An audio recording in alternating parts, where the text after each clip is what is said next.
With the solving of another case, the investigators of Lamplight have some downtime to tie up personal loose ends. Mama Amaretta dives back into the case of her missing husband. When she's not working on that cold case, she takes the time to visit both Yarrow and Zion, checking in on how they're doing and embarrassing them about their love lives in equal measure. JJ is swept up in a tornado of emotions as confessions of love are made, old flames are extinguished, and her other sister, May, comes out of estrangement to reconnect. Greta Gilmore has arrived in Nova for an extended stay, not just due to her most recent film premiere, but also for a mother-daughter reunion that leaves Joe reeling. And a night dining together at Comida del Corazon brings to them their next case.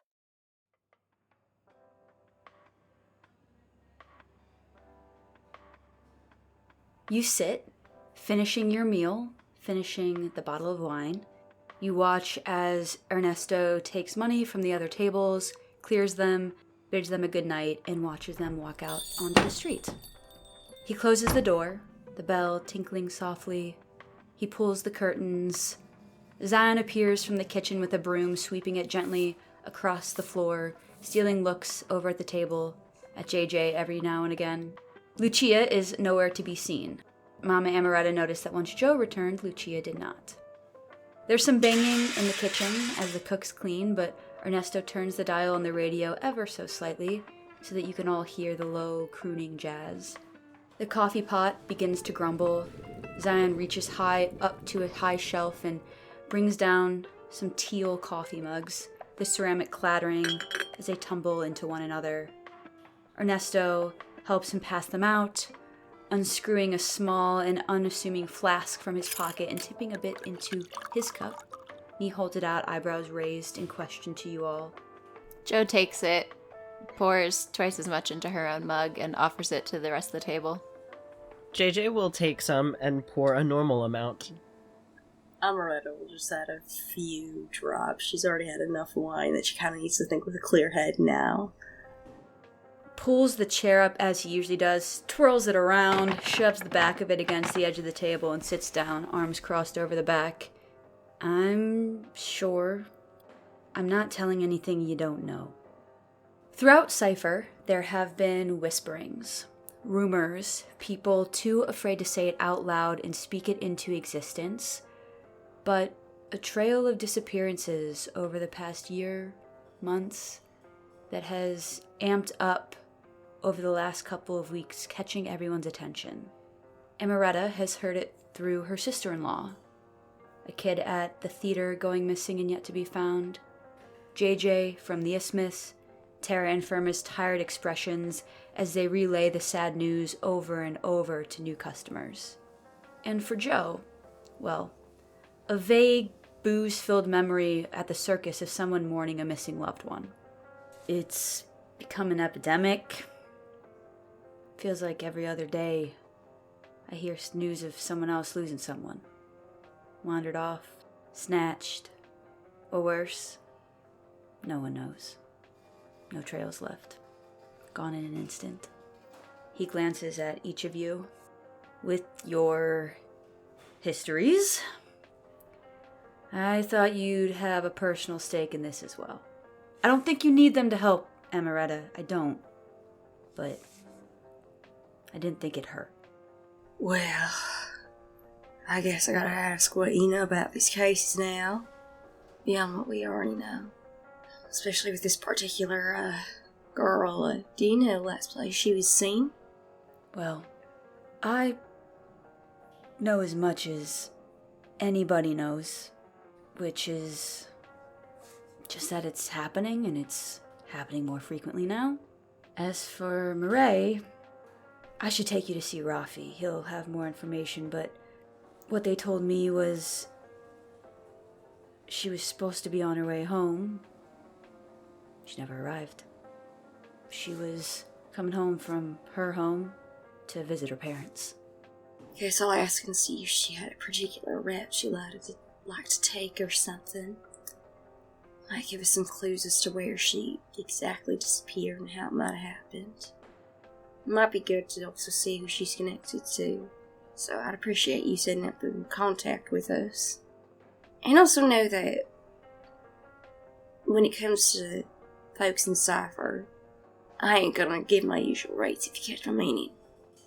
A slow, small smile crawls across his face. I had a feeling. That's why I offered Rafi your services. They're not, the most well-off, to put it kindly. But he's been my friend for a really long time, and I want to help them out if I can. I'll see what I can do, and hopefully we'll be able to find them quick. The more time we waste, less chances we have of finding them. Sooner the better. Yeah. Well, presses his hand against the table and kind of pushes his back stretching. Looks over at this standing clock that's on the countertop. It's old and antique, except for the fact that it looks like a back has been built out of it, where like the hands now come out of the back of the clock and around the front and spin. And he says, "It's getting late. Go home. Sleep. I'll take you to see Rafi in the morning. You stay safe, okay? You all as well." Thank you for dinner. Thank you. "Anytime, JJ." He stands up and he flips the chair around and pushes it back to where it belongs at one of the tables in the middle of the room. Zion unties his apron, folds it, and leaves it on a countertop. He pulls on his jacket, red leather and short in length. And then he takes JJ's hand as if it was the most familiar thing he's ever done. JJ will give his hand a squeeze and bump into his shoulder. Ernesto pulls Mama Amaretta into a hug. There's a lot in it. There's a shared sadness and pain from the loss of a husband and a friend. And there's the shared tampering down of hope just in case this is nothing. And he squeezes you and he whispers, "I'll see you in the morning." Yeah. See you soon. I'll fix you a cup of coffee when you arrive. Sounds great. He turns to everyone else in the room, charming smile back on his face. "Rafi's my friend, and he is dealing with something I couldn't imagine, don't want to imagine. Be on your best behavior tomorrow, yeah?" I've never been on bad behavior a day in my life. Zion kisses you on the top of your head. Our best behavior. The best you can manage. That's all I can promise. See you tomorrow. See you then. As you walk out into the chilly evening, Zion pulls JJ to a stop. He looks over her head at Mama and Joe and then leans in, lowering his voice, and says, "Are you coming with me?" I think JJ turns a nice shade of maroon. I'll see you both in the morning. See you, JJ. See you later. Y'all stay safe now. JJ's like fighting giggles. "Will do, Mama." Love you too, baby. And Zion pulls you off in the direction of his flat, which is very close by. Mama and Joe make their own ways home.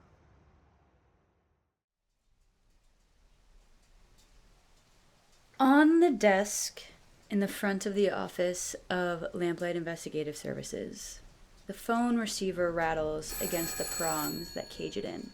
Boomy meows loudly. It rings again. And again. Keys rattle in the door. The knob turns. And Mama Amaretta, you appear in the doorway to a ringing phone in your office. Oh, shit. She'll just fucking throw the keys and quickly lock the door and hurry over to the phone. Hello? Hi. Is this Lamplight Investigative Services? Indeed it is. You're speaking to, Mama Beretta here. You just opened the door, so sorry for a bit of a delay if you were calling a bit earlier. Oh, no, sorry for calling right when you opened. I was looking for JJ. JJ's not in the office yet, but I can take a message for them. May I ask who's leaving the message? I don't know if they'd want you to know that, and I want to respect that, so I'll just call back. Alright. I mean, if you think that'll make it more comfortable, but I've known JJ for quite a while, a few years. Understand. I think it's for the best. I'll call back. Thank you so much. Bye. Great. Well, You hear the receiver click on the other side. She just kind of stares at the phone, slowly hangs it up. Huh. She's kind of racking her brain for who would call JJ without wanting to reveal their connection to JJ. Part of her thinks it might be someone from the Roses, initially, because that makes sense. But then why would the Roses bother reaching out to someone who totally, just left? Doesn't make sense, so she's just trying to think of something else. JJ, how much have you revealed to Mama Amaretta and Joe about your family and your siblings? They definitely know that my sister went missing and that I'm not in contact with any other member of my family. And then I think Mama would have known of my parents by virtue of us, me being school friends with Zion. Even then, I think I was always, I was going over to Mama's house. No one ever came over to mine. So they know it's not a great relationship. I don't think that there's been anything in recent history that would make you suspect anybody from JJ's past that you would know of. So you're just kind of left wondering. So she's kind of confused, but also intrigued. And another tiny part of her is a bit worried for JJ, because if this is the Roses and they come calling, it's not usually the best sign. That's also her quiet concern of she's worried both for JJ and now her son, who's probably going to be robbed by proxy. So I think she's going to maybe later put a pin in that, and if JJ isn't willing to open up, she might do some digging on her own just for the sake of, I just need to know this person doesn't mean JJ harm. Well, I think she'd probably start fixing cups of coffee for her workers. She also has some sugar and cream because she doesn't know how some of the folks like to serve their coffee. So she's just gonna let them fix it themselves how they like it. Also maybe offering some snacks as well in case they didn't get to eat in the morning, like how some of her workers are known to do. And I think with that, once that's all set up, she's gonna go in her office. And in the meantime, try and look up what she can about the mine. Cogfell is the company that is run by the Buckle family that is in charge of drilling operations in the mines and the surrounding areas of Nova. They provide the city with much of the raw materials for construction, continued innovation, and to be cut down and implemented in the technology that the city is covered with. So a lot of what they mine is just regular building materials, but also crystal. Cogfell is a monopoly in Nova. They own the majority, if not all, of the most lucrative mines in the area. So there's another connection to the crystals. Amaretta just quietly goes, yes, this family definitely connected with the Faceless. Somehow, some way, her gut instinct is that's definitely a connection. In the midst of this research, as you go through some old newspapers, which is usually where you find most of your information from, you see not so much that it's concerning, but a few photographs from events that have taken places in Nova over the past couple of decades where the Buckle name is very closely associated with the Weatherby name. I feel like Amaretta kind of pauses in realization that she might have just stumbled onto an answer about the Faceless, because these are two really, really big connections she just can't ignore. And not right now, but I'm definitely gonna have her look further into the Buckle family specifically later on.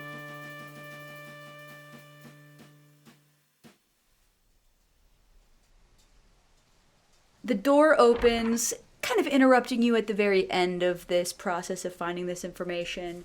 Joe has not slept. She was up all night just pacing, throwing. She has this little slingshot that she made, and she was launching loose screws into the wall, just sort of feeling uneasy, feeling, I guess, a little lonely, and still unsettled. She's had a sort of like unsettled feeling since her mom came into town. And then like seeing JJ and Zion be so like happy-go-lucky, she just feels kind of out of place and like and restless. So she didn't sleep. She just burst in the door with her hair and clothes kind of askew, but she did try to put herself together. So as she like bursts in, she kind of half tucks her shirt back into her waistband. Morning. Hey, good morning. Amaretta's gonna quickly close the office door so that Joe isn't looking at the corkboard. Joe hasn't voiced it, but Amaretta's pretty aware of how Joe feels about it, and so there is that. Even though she's, like, old, there is that kind of tiny sense of shame she feels when she knows other people kind of have that expectation of you should have moved on, and so she doesn't like showing people that she's still working on it. So there's some coffee and biscuits and stuff if you want it. Oh, perfect. Yes, thank you. Joe, has this information about disappearances becoming more common changed or shifted your viewpoints on Dimitri at all? I don't think so. I think that Joe doesn't feel that they are connected because of the space of time difference, you know? But I do think that Joe is aware that Mama would be affected by these disappearances, and while she didn't really catch a glimpse of the corkboard, she knows it's there. Have you been here working all morning? Yeah, since we opened, JJ got a call, though they wouldn't say who it was. JJ got a call? Yeah. Who would be calling JJ? Well, that's what I'm trying to figure out, because it could be the Roses, which ain't a good sign, but I don't know. No, the Roses would never call. Well, that's exactly my point. They wouldn't. So, another mystery for today. It didn't sound like Jack or anyone that you recognized. No, I mean, I don't necessarily interact with the Roses often enough to recognize all of them by their voice. I mean, you can't really miss Jack's voice. No, Jackie's got a pretty distinct kind of tone. Kind of scratched the back of her neck. Just go, I mean, I don't really know who, but see if JJ's willing to give him a call back or see if they'll call again. It's really interesting, that's for sure. Also, I found something a bit interesting when I was working on something unrelated earlier this morning. And I'm just gonna sip her little coffee as she says that. And she just goes, you might want to look into the Buckle family. They've got, two connections I can't exactly ignore to the faceless folk we've been dealing with. They've been highly connected to the Weatherbees, and also they got a monopoly on the mines that are responsible for the crystals. Joe, I think that you are intimately aware of an individual named Benedict Buckle. I think that Joe is pouring herself a large cup of coffee when Mama tells her this, and as she mentions the Buckle family, her hand kind of like jumps a little and she spills some coffee on the table. Oh shit. Right.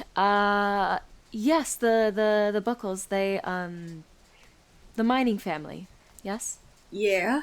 One of their children is Benedict, correct? Yeah, that's right. Right. Yes, I actually do know them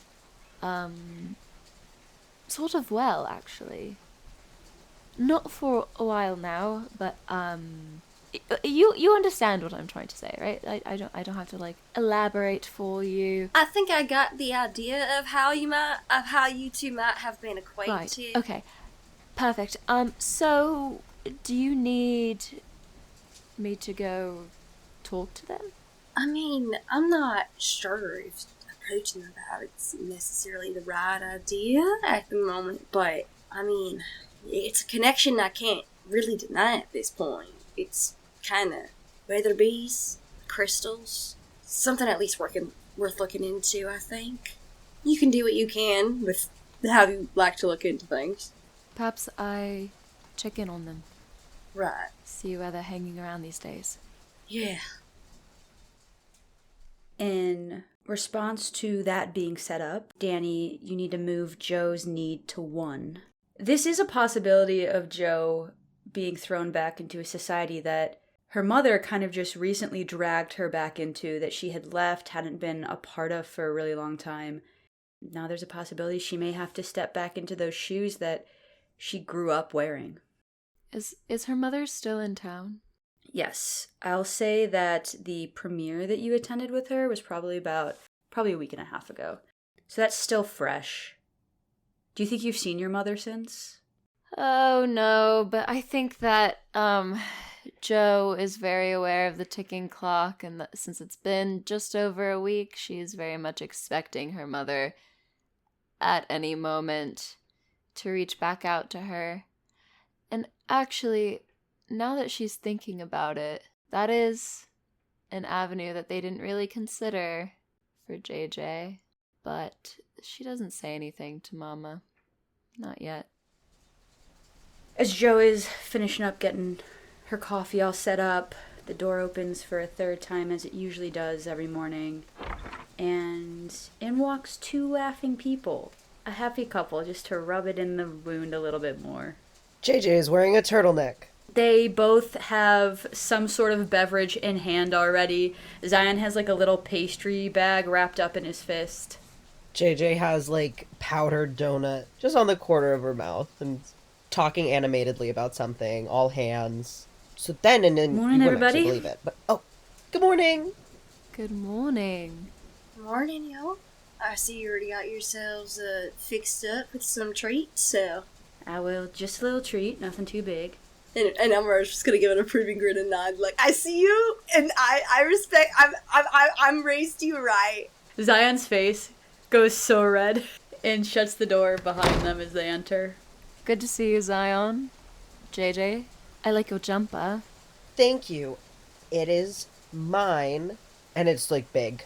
I should have worn a jumper today. I'm quite chilly. Do you mind if I turn the thermostat just a little higher?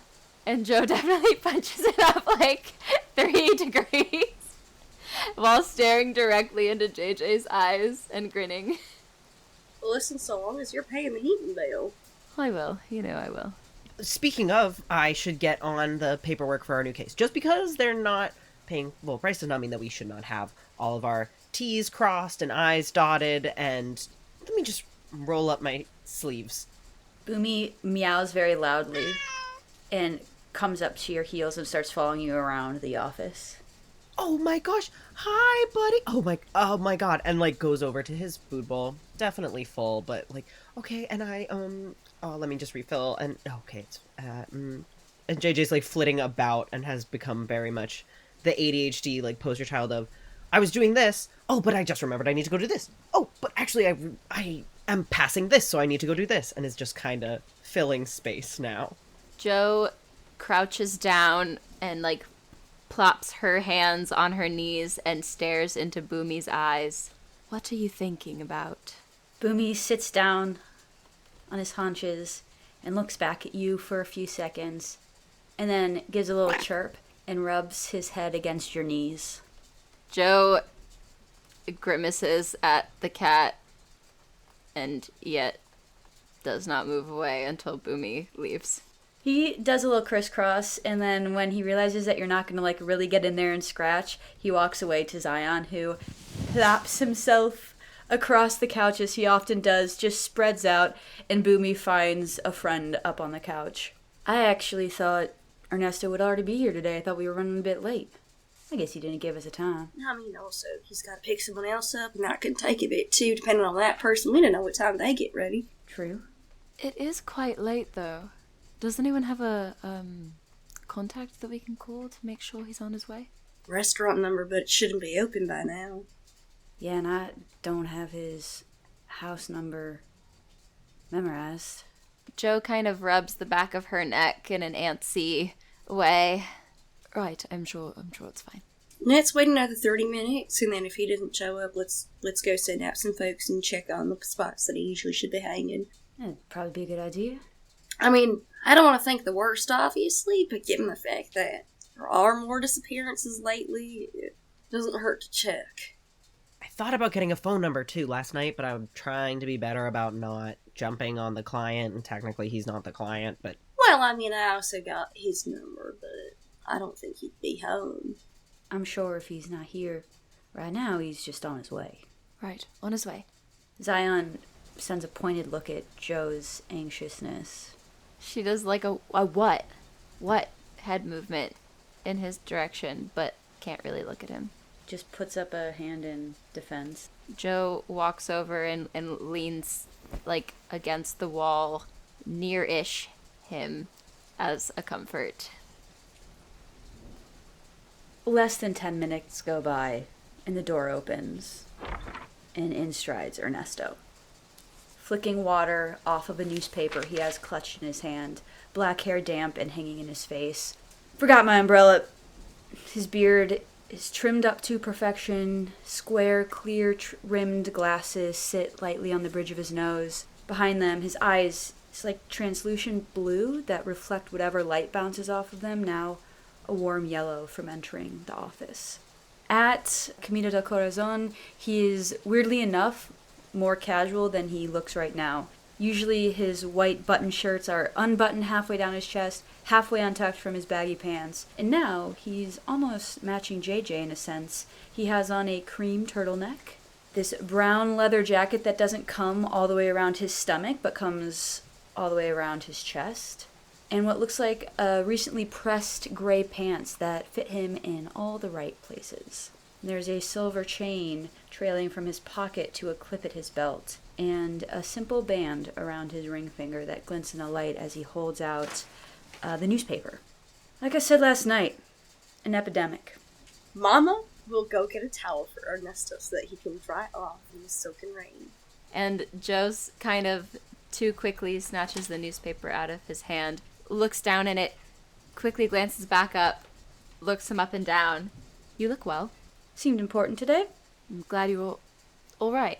Joe looks down to the newspaper and sees a big headline, I'm sure, about a new missing person.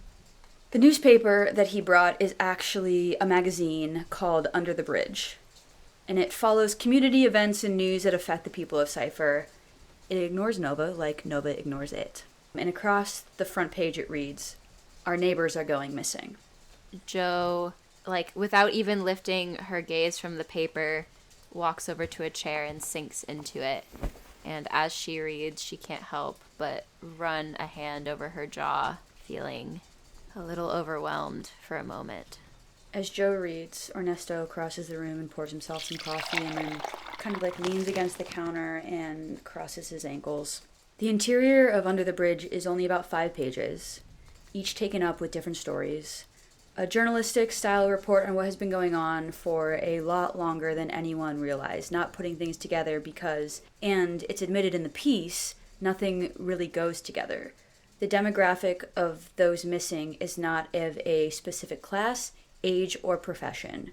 A 50-year-old minor here, a 14-year-old schoolboy here. But you flip to one page that's like a whole page warning that just says, "Beware the runes."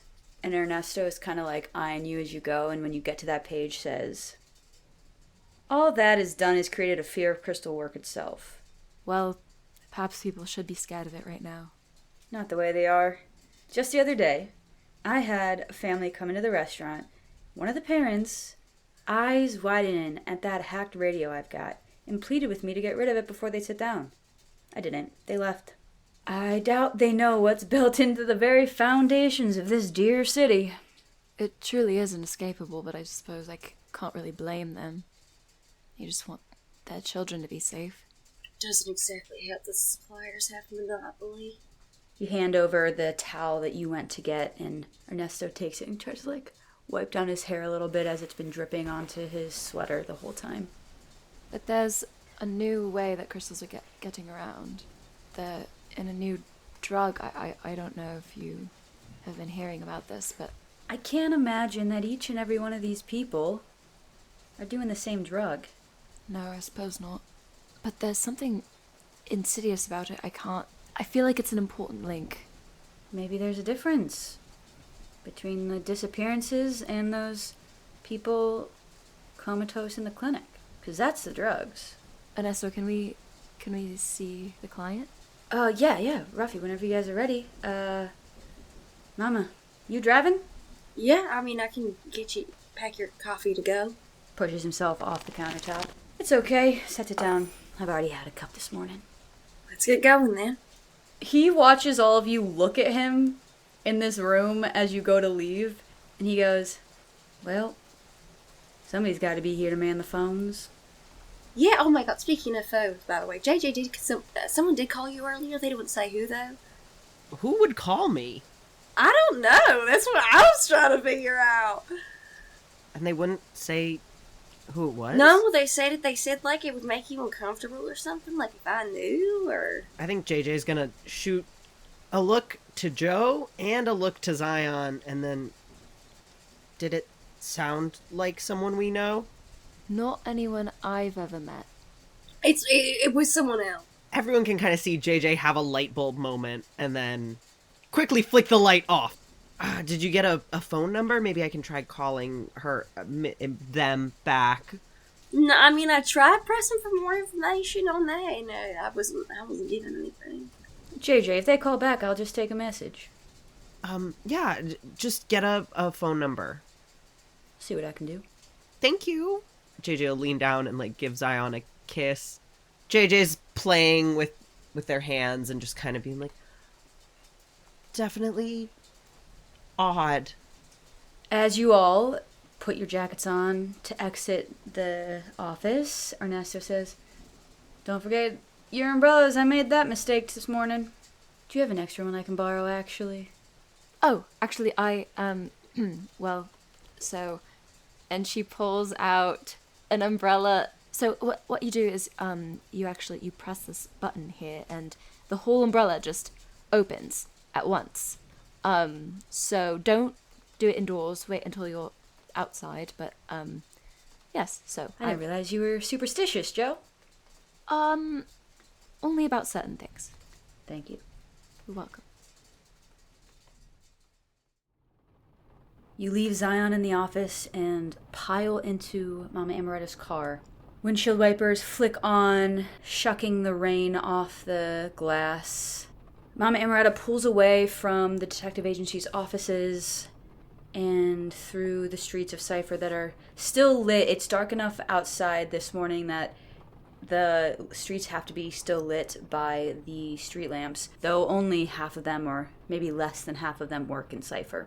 The car bumps over the old trolley tracks that never seem to work and makes its way deeper under the bridge. You go far enough, Ernesto directing you, until you reach a familiar area. The bright neon lights of Underground Arc General Market light the entirety of this street, as they do rain or shine, fog or snow. The quote-unquote under part of Underground is burnt out and has been for as long as you can remember.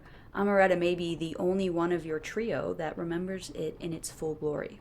It's been months since the market was vandalized by runic inscriptions, but you notice that Julieta, the owner and a dear friend of Mama's, has not been able to completely rid her windows of the glue and paint that went into the work. Vestiges of it still litter the glass, though minimal, brought into clearer attention by the posters of new deals hanging for all to see. But something else sticks out to you from these windows. A sea of red, art of a lithe figure in black with their back to you, but their head turning coyly, blonde hair streaming behind them. Joe, this is a familiar image to you because it was blasted around you on all sides at your mother's premiere. But for everybody else, the poster reads Silent Vice, and in even larger letters than the title, starring Greta Gilmore. And you can't see any of the other names or dates or any information than that because it has been ripped off from the cleaning of the windows or dulled by being posted over. But you do see this, and there's a familiar name on it. Well, a familiar last name. That's crazy, Joe. She has the same name as your mom. Yes, JJ, that is my mother. Why is she on a big poster? Oh, shit! Yes, remember when I told you that my mother was a bit famous? Getting on a poster is a bit more than... JJ, you could rob a bank and be on a poster. It's not that big of an accomplishment in and of itself. Yeah. Posters suck. Do you want to... We can take it down. Joe grins at JJ, trying to make her feel better. No, fuck. My mother is here. She is in town. Well, in Nova. She would never step foot in Cypher, but, yes, she wrote me a letter, and I saw her about a week ago, at the premiere for this movie. Was it good, the movie? It was, actually. She's quite good. Well, that's pretty neat, I suppose. Anyways, we got more important things to focus on, and, I think we do good work here. Actually, Amaretta, if you can just pull up right over here. Amaretta will try and block. I think she can kind of tell that Joe's bothered by this. She doesn't know what to say, because how the fuck are you as a kid of a huge celebrity? You're living in someone's shadow. And Amaretta's like, I have no clue how to deal with that situation, because I wouldn't know what to do in that scenario. She just kind of does what she can, I think, to maybe make Joe not feel so overshadowed. You pull out of direct eye line of it, but the building that Ernesto has pointed out to you is only a couple buildings away from the market. And he looks out the window and looks up at it. Well, this is the place. Might as well go knock. All right, let's go. I think as they're walking, JJ will, grab, the back of Joe's jacket and just be like, there's been a lot of disappearances. I don't think anyone would miss a stupid old poster or two if you ever need help with something like that. Thanks, JJ. Family's hard. Sometimes. I know you know that. And Joe kind of, locks eyes with her for a second. That's why I offered. And I'll think about it. Unfortunately, the marketing team seems to be really overzealous because everywhere I go I see her. But, thanks. You're, way prettier. Joe grins really big. Oh, JJ, that is really sweet. But it's not true. And walks ahead and catches up with Mama. JJ will do a little jog to catch up. Ernesto stops outside of a building that really wouldn't catch anybody's eye on any given day and pulls this little chain that is looped on the side of the brick around these two metal hooks and pulls it, and you can hear a little bell ringing inside. You hear the creak and crack of wooden stairs inside, and then the rattling of a very loose doorknob as it turns and opens. And you see a middle-aged person with brown skin, tired eyes, and a cow-like pink nose on the other side. A wrinkled shirt with a green cardigan hastily thrown over it, and orange and brown striped pants that cover satyr-like legs. They have tattoos on their face, these two thick lines on the left side of their forehead and on the left cheek from cheek to ear. And JJ, there is something about this individual that looks vaguely familiar to you, but in this very brief moment of opening the door, you can't quite place it. And then they just say, Ernesto, and kind of just fall into Ernesto's arms. Pardon the interruption, but here's another show we think you'd like.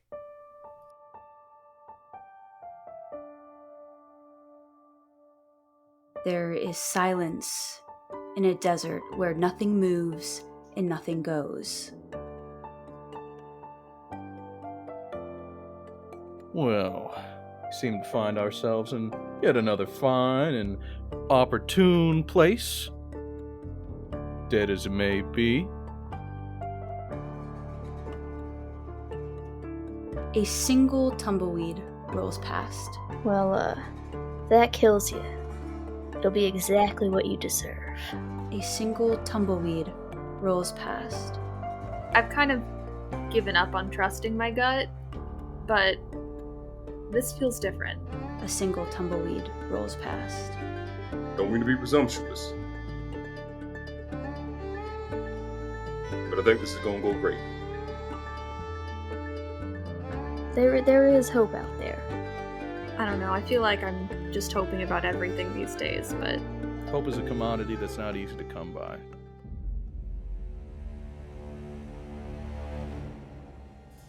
To be touched by the spirits like that, it's not always a gift. When I say unholy, I mean the most unnatural sort of being that you've encountered.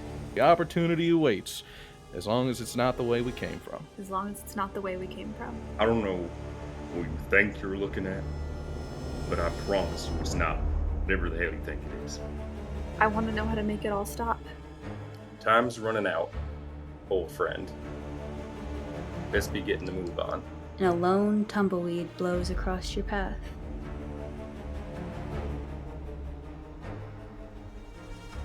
Shades of the West on queeRPG, anywhere you can find podcasts. You can find the links to this show in the description box below. As this individual, who you can assume is Rafi, kind of falls into Ernesto's arms, Ernesto steps up and wraps them in a hug. Rafi buries their face in Ernesto's neck, and Ernesto's hand is on the back of their head, and you see their shoulders shaking. And JJ, you know, it's right there. It's right on the tip of your tongue, but you just can't get it. Eventually, Rafi steps back from the hug and gestures you in. Come in. Come in.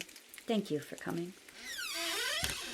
And they lead you up a rickety wooden steps to a door marked with 1B. It's dreary inside, a hallway with 2 doors leading into a joint kitchen and a living room. Sconces on the wall flicker with real flame. Joe, looking around, there doesn't seem to be anything of mechanical innovation here. Can I get you some tea? They ask offhandedly, not looking at you at all, but dropping into the old, well-loved sofa. Is there anything with like a family name, any other photos on the walls? As you begin to glance around this space, you see a woman, and you are hit again with like this, why do I know these people? And Ernesto says, Marta. She has red eyes and tangled hair that's been pulled back into an updo to try and salvage some sense of decency. And he reaches out and she squeezes his hand. And he goes, Rafi, Marta, this is my dear friend Amaretta. I think she can help you. And you glance around the room, JJ, and you see a photo of 3 people. Rafi, Marta, and a young girl. Roll me to figure out a person again. 6 + 3 + 1. 10.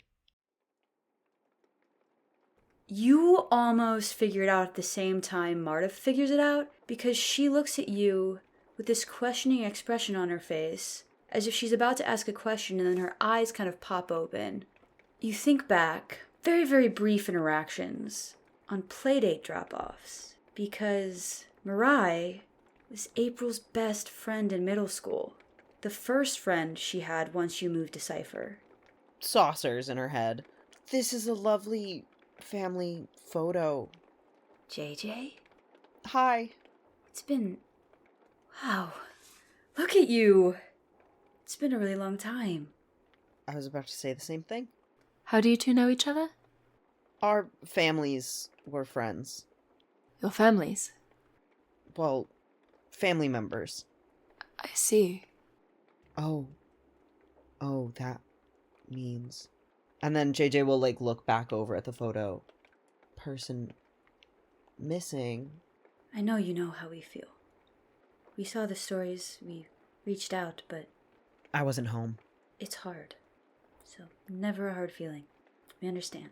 Now, unfortunately. When was the last time you saw her? Rafi says... she was coming home 3 evenings ago for her mother's birthday. And Marta says... she did it every year. She never missed it. But I guess that doesn't answer your question because we never saw her that night. Excuse me, and I think JJ will step out for a moment. Umbrella will just gently pat JJ on the back because now this has gotten a lot more personal for JJ, more than it already has. I think that this was a pretty staggering emotional blow for JJ. You're going to mark 2. I think it's probably frightened. I think I would argue hopeless. Did you notice anything different about her behavior at all? Anything that might seem normal then, that might, in hindsight now, might have seemed a bit unusual? Anything at all? Rafi says, I had talked to her earlier that day. I knew she was coming, she said so. But she was late, and dinner got cold. And her mother and I started to worry. So we called her. She didn't answer. A trolley was running that day, which I remember thinking was weird, but lucky. So I got on it, and I went to her flat.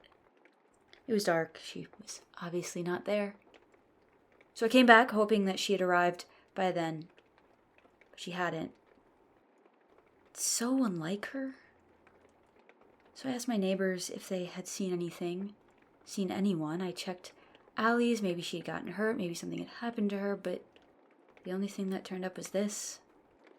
And Marta pulls a small scrap of fabric from her pocket. It may not be hers, but I think it is. I remember she had something with this pattern on it.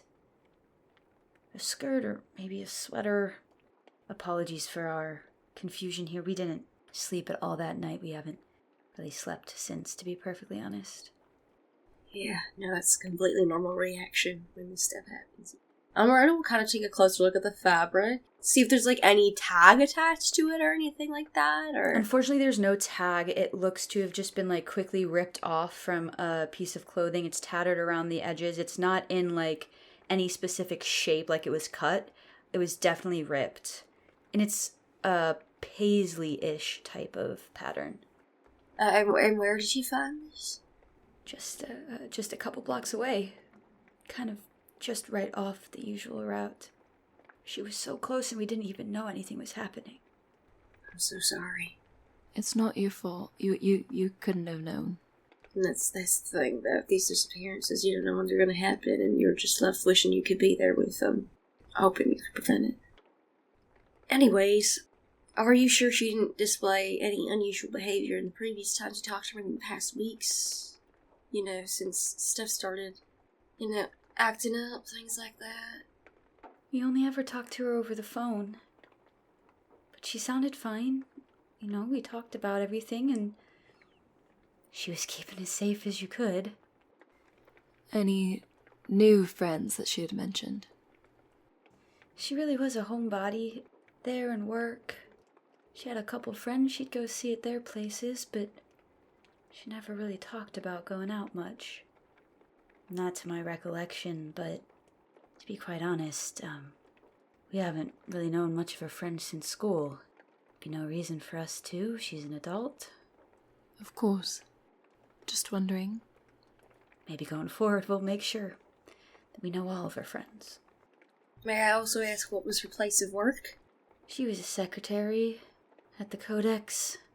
And you would know the Codex as kind of an old, failing archival institution. Their work was mostly to try to preserve everything that Nova didn't think was important, but they don't have much funding, so their jobs are a lot harder than they need to be. Okay, that's a few better places we could definitely look into and see what else we might be able to find. I can show you right where I found that, if that would help, too. That'd be great. I think Joe goes to look for JJ. As you pass back through the hallway, you notice that the two doors, one leads to a bedroom with like a double bed in it, and the other one leads to a smaller bedroom. So it looks like your parents' bedroom, Marae's bedroom. And when you open the door to the outside of the apartment, JJ has left entirely. You open the door, and there's no sign of JJ on the landing, on the stairs. Perfect. Great. Perfect. And Joe goes back up to where Mama and everyone are waiting. Right, our colleague has stepped out and has gone on a separate investigation, just for the time being. So we shan't wait for her. We can go whenever we please. 1 minute. Bruffy, they stand up from the couch and they walk, and you watch them walk into what would have been Marae's bedroom at some point. And then you hear something moving around, a drawer opening, and then come out, and they hand you a small frame. And in the frame are 2 little girls, and one of them bears a strong resemblance to JJ. Joe looks the photo over and then looks up at Rafi. Is this... 2 missing girls in 1 photo. Yeah, it's not lost on me. It's not lost on any of us. You can have a peek in there if you want to. Yes, I will. Thank you. Joe goes into Marae's bedroom. The room is small, big enough for a bed, a small table, and a chest on the ground. There's a worn knitted rug on the floor that brings the only color to this neutral toned room. I think she glances around at first. Anywhere that there seems to be notebooks, papers, she sort of sifts through them and they all seem to be pretty normal. And then I think she goes for the chest. You finish going through the sparse drawers in this room. There's 1 or 2. Obviously, this girl has not lived here for a while. And you open the chest, and I think worry immediately fills you, because along the edges and across the top are painted runes. These ones are not glowing. Marae must not have been able to get her hands on the same paint that was used at the Neon Star, but she still felt the need to draw these in her space. Joe runs her hand along the runes. Are they carved or are they just drawn? They're painted, so you can feel a little bit of an edge to where the paint is, but it's relatively smooth. There's so many. She's trying to hold them all in her head, but eventually she takes out her little notebook from her coat pocket and starts to write them down. And as she does, she stops for a moment, as if she could bring something upon herself by writing these down. What's the difference, really? But she needs all the information, so she writes them all down and makes sure to transcribe them as carefully as possible. As you're finishing up and you go to close the chest, there's a gasp from the doorway, and Marta is standing there, hand covering her mouth, as she sees the split second of these runes before it closes.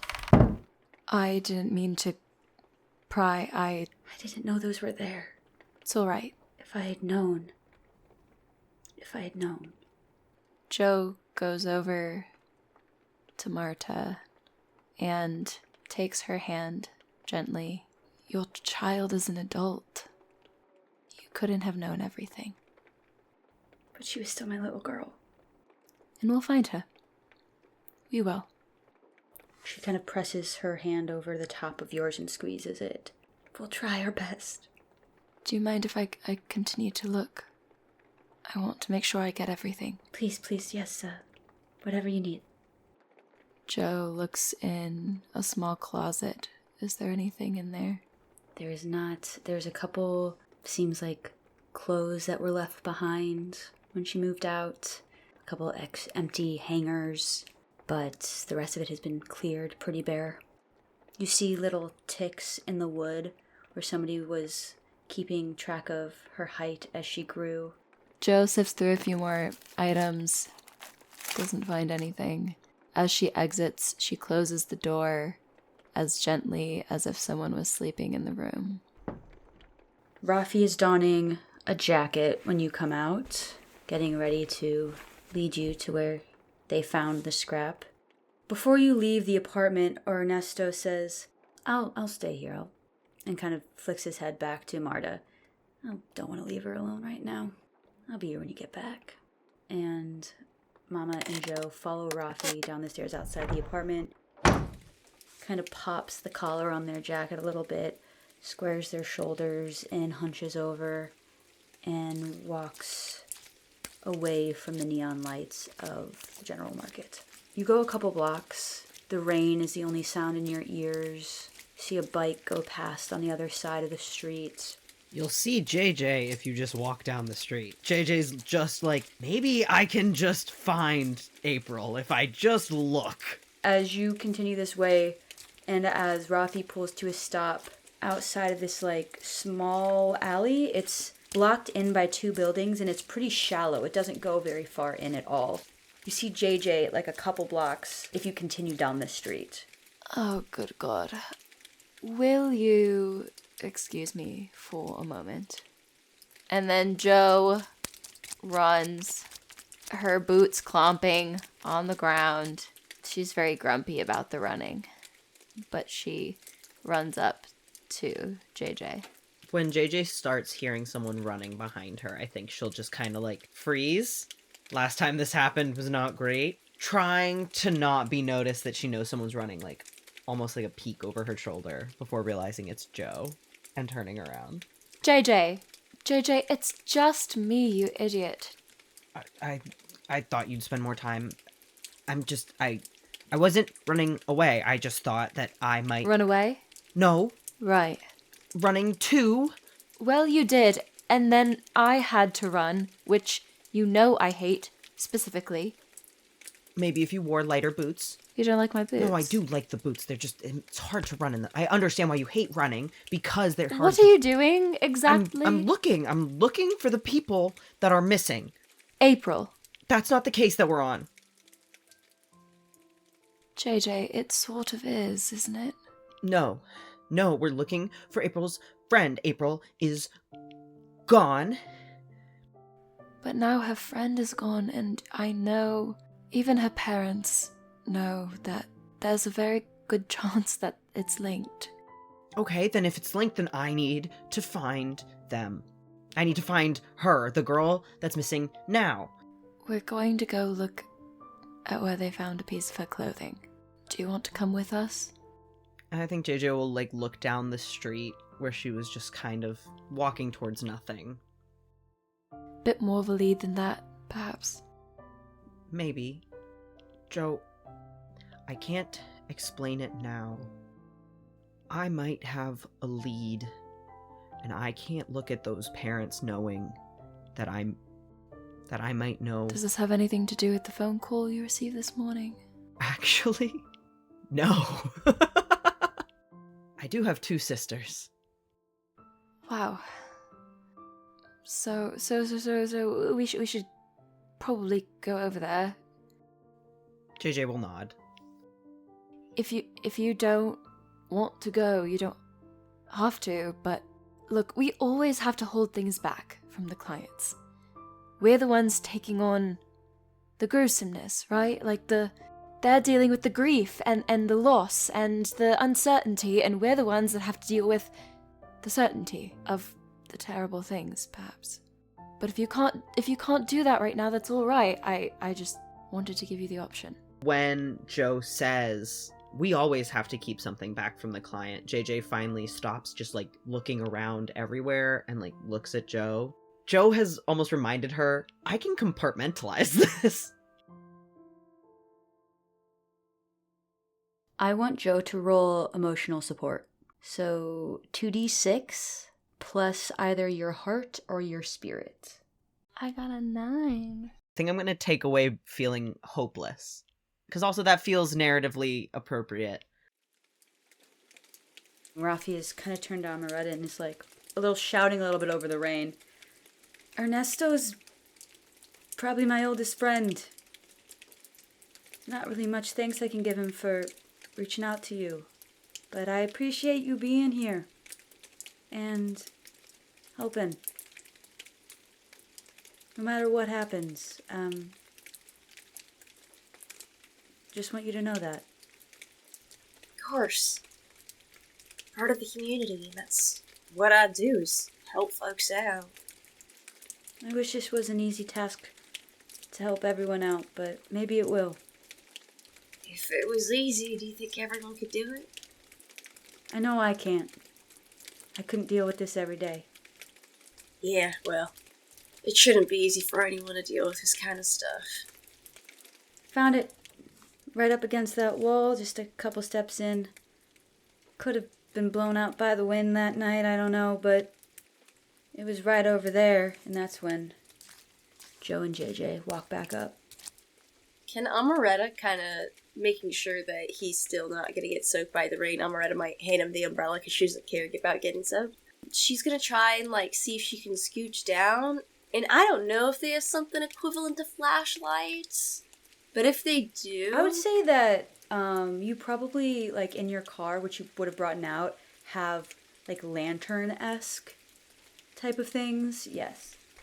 And kind of hold it up to the walls and see if the walls have any markings, any signs of a scuffle, because if the fabric is torn, that usually means that there was some kind of fight.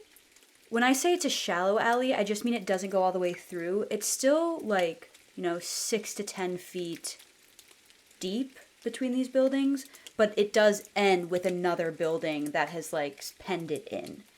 There are a couple stacks of crates back here, and a few pieces of litter, like paper or a wrapper of some sort. I think JJ is looking for anything that has to do with the masks, anything that has to do with all of the little tidbits that she is keeping from her friends. I think that Joe is looking on the ground for blood. JJ, as you're going, there's no bits of porcelain that would say a mask was broken back here. There's no leftovers of that sort of thing. You don't see anything that directly connects this alleyway with the Faceless. Joe, as you're kind of looking on the ground, you don't see any blood, but something on the ground shines in the light of the lantern. It's a little bit of some sort of substance that kind of hits the light just right, hidden where one of the boxes kind of hangs over another box so the rain doesn't get in it, and a dry spot on the ground. And you kind of lean down and get closer to it. You know immediately what it is. It's called tellurite, which is a type of crystal that is used in the development of the hoverboards that are used for both recreation and in tournaments held throughout Nova every year. This is an almost translucent gem that is known for its malleability, and it has a tendency to leave behind a fine, almost innocuous dust as it burns. So finding enough that is visible to the naked eye in the near dark of this alley means that a hoverboard was stagnant over this space for quite some time, just burning the triuterite as it hovered. Mama, you're kind of looking at the walls, lantern close to the brick. At first you don't see anything, but then there's an indentation that you kind of see the light dip in a shadow form on a lower half of the wall about halfway down this alley. It's probably about 2.5 feet off the ground. There's an indent in the brick. And as you get closer to it and you run your fingers along the brick, your fingers run over an indent. And you can kind of trace it. And you don't know these things super well, but you've been looking at them enough over the past few weeks that your finger traces the outline of an indented rune within the brick. And as you complete tracing it, you feel a shock in your hand. Amaretta will kind of yank her hand away, feeling that shock, and shake it out a little bit. And then, I guess, maybe kind of crouching lower and seeing if maybe there's, like, some weird light reflecting off that would cause such a shock. It looks like it's just been, like, chiseled by hand into the brick. It's rough, but there doesn't look to be any crystal within it or something that you know and have seen shock people. Amaretta's gonna take out her notebook and try and recreate the shape that she traced out on paper. I doubt that'll do anything interesting, but it's just to have that on record. Amaretta's gonna try and trace it again, but almost like in the reverse order, and see if that affects anything.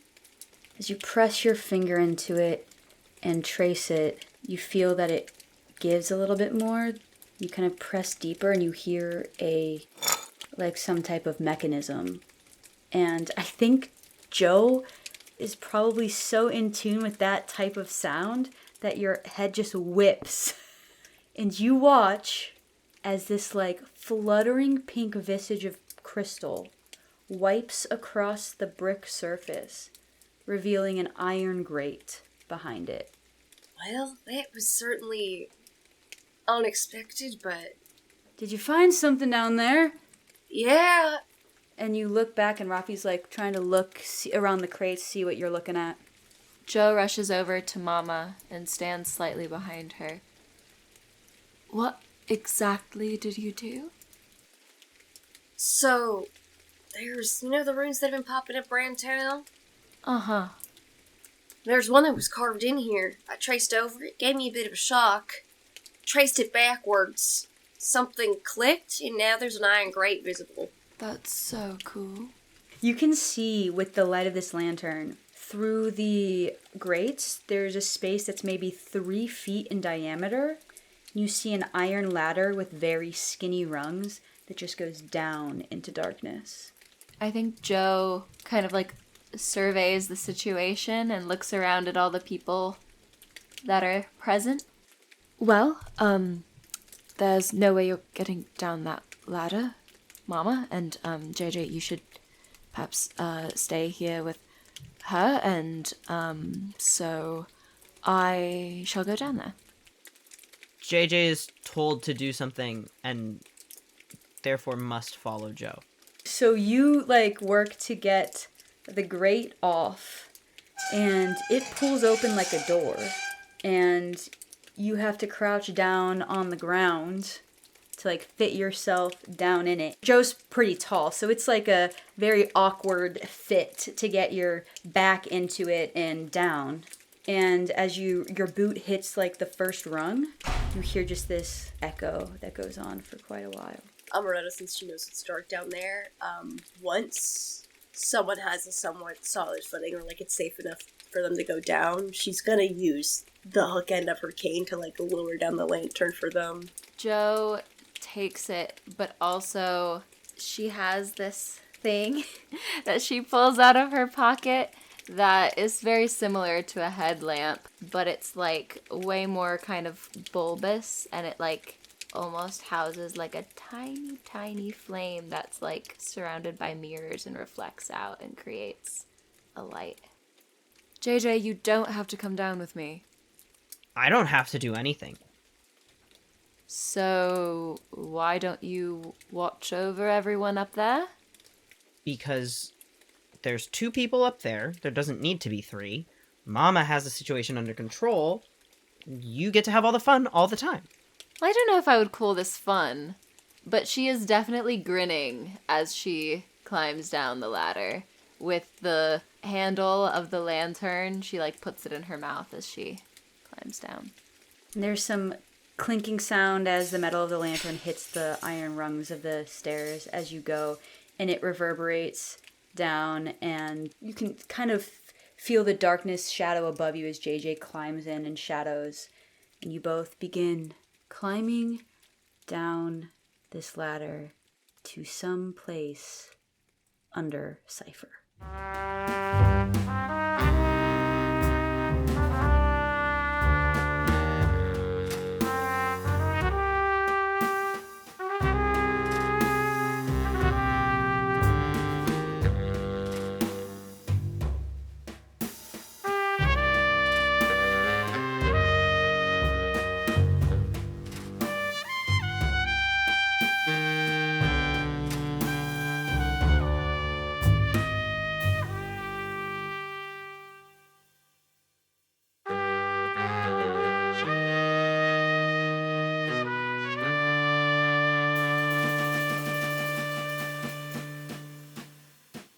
This series stars Kenzie Tartaglione as the Game Master, Atlas Matthews as JJ August, Danielle Halen as Mama Amaretta, and April Consolo as Joanna Gilmore, with Michelle Kelly performing our episode recaps.